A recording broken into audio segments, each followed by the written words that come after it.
வணக்கம் நண்பர்களே, இது உங்கள் தமிழ் வில்லேஜ் நேச்சர். கர்ப்ப மூலிகை சில இருக்குங்க.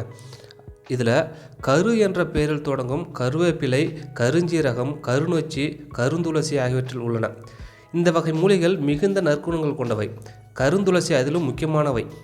இந்த கருந்துளசியை தெய்வீக மூலிகைன்னு சொல்கிறாங்க. இது இடிதாங்கியாக செயல்படுவதால் தமிழர்கள் வீடுதோறும் வளர்த்து வந்தனர். இது சாதாரண துளசி போல இருக்கும், ஆனால் இலை, தண்டு மற்றும் பூ, காய் கருமை நேரத்தில் காணப்படும். தாவரங்களின் பெயர் ஆசியம் டெனிஃப்ளோரம்.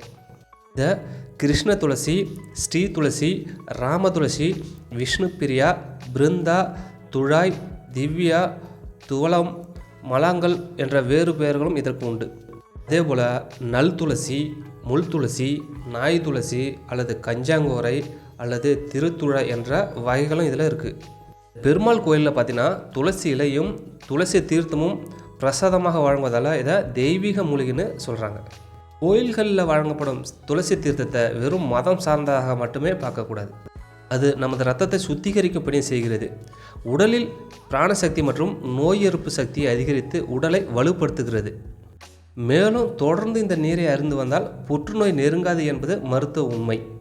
இந்த துளசி நீரை தினமும் 48 நாட்கள் சாப்பிட்டு வந்தால் 448 விதமான நோய்கள் குணமாகும் என்று சித்தர்கள் சொல்லியிருக்கின்றனர். இந்த துளசி நீரை அருந்துவதால் தோல் சுருக்கங்கள் மறையும், நரம்புகள் பலப்படும், பார்வை குறைபாடுகள் நீங்குங்க, என்றும் இளமையாக இருக்க உதவுங்க. வாய் துர்நாற்றத்தை நீக்கி சொறி சிரங்குகளை குணமாக்கும், சர்க்கரை நோய் வராமல் காத்துக்கொள்ளும்.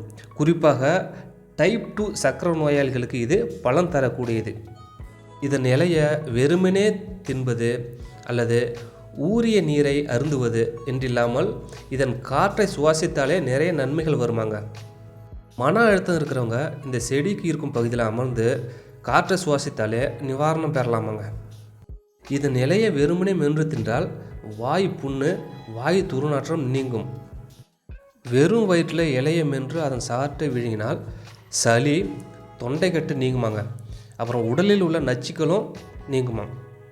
துளசி இலை, வில்வ இலை, வெற்றிலை ஆகிய 3ஐயும் சம அளவு எடுத்து அதிலிருந்து சாறு பிழிஞ்சு அதில் சம அளவு விளக்கெண்ணெயை கலந்து நன்றாக காய்ச்சி ஆறியதும் அதை பதப்படுத்தி வச்சுக்கணும். இதிலிருந்து தினமும் காலை 1 ஸ்பூன் வீதம் 1 மண்டலத்துக்கு சாப்பிட்டு வந்தால் பெண்களை பாடாப்படுத்தும் பெரும்பாடு சரியாகுங்க. மழைக்காலங்களில் இந்த துளசி இலையை தேநீர் போல காய்ச்சி குடிச்சு வந்தால் மலேரியா, விஷக்காய்ச்சல் போன்றவை வராதுங்க. இதன் இலை சாற்றுடன் கற்பூரவள்ளி இலைச்சாறை சேர்த்து சூடாக்கி தினமும் காலை வெறும் வயிற்றில் குழந்தைகளுக்கு கொடுத்து வந்தால் மார்பு சளி, மூச்சு விட முடியாமை, மூச்சு திணறல் சரியாகும். இதன் இலை சாற்றோட எலுமிச்சை சாறு சம அளவு சேர்த்து தேன் கலந்து தொடர்ந்து 48 நாட்கள் சாப்பிட்டு வந்தால் நரம்பு தளர்ச்சி நீங்கி உடல் புத்துணர்ச்சி அடையும். துளசி இலை, முற்றிய முருங்கை இலை இதை ரெண்டுத்தையும் எடுத்து அதோட சாறை பிழிஞ்சு 50 மில்லிலிட்டர் சாற்றில் 2 சிட்டிகை சீரக பொடி சேர்த்து காலை மாலை 2 வேளையும் சாப்பிட வேண்டும். இதை தொடர்ந்து 48 நாட்கள் சாப்பிட்டு வந்தால் இரத்த அழுத்தம் குறையுங்க. இதை சாப்பிடும்போது உப்பு, புளி, காரம் சேர்க்கவே கூடாதுங்க. இதன் இலை சாற்றுடன் எலுமிச்சை சாறு சேர்த்து சூடாக்கி தேன் கலந்து உணவுக்கு பின்னர் உட்கொண்டு வந்தால் உடல் எடை குறையுங்க. இதன் இலையை பிழிந்து சாறு எடுத்து 5 மில்லி வீதம் காலை மாலை சாப்பிட்டு வர பசி அதிகரிக்கும். மேலும் இது இதயம், கல்லீரல் பலப்படுத்தும், சளியை அகற்றும், தாய்ப்பாலை அதிகரிக்க செய்யுங்க.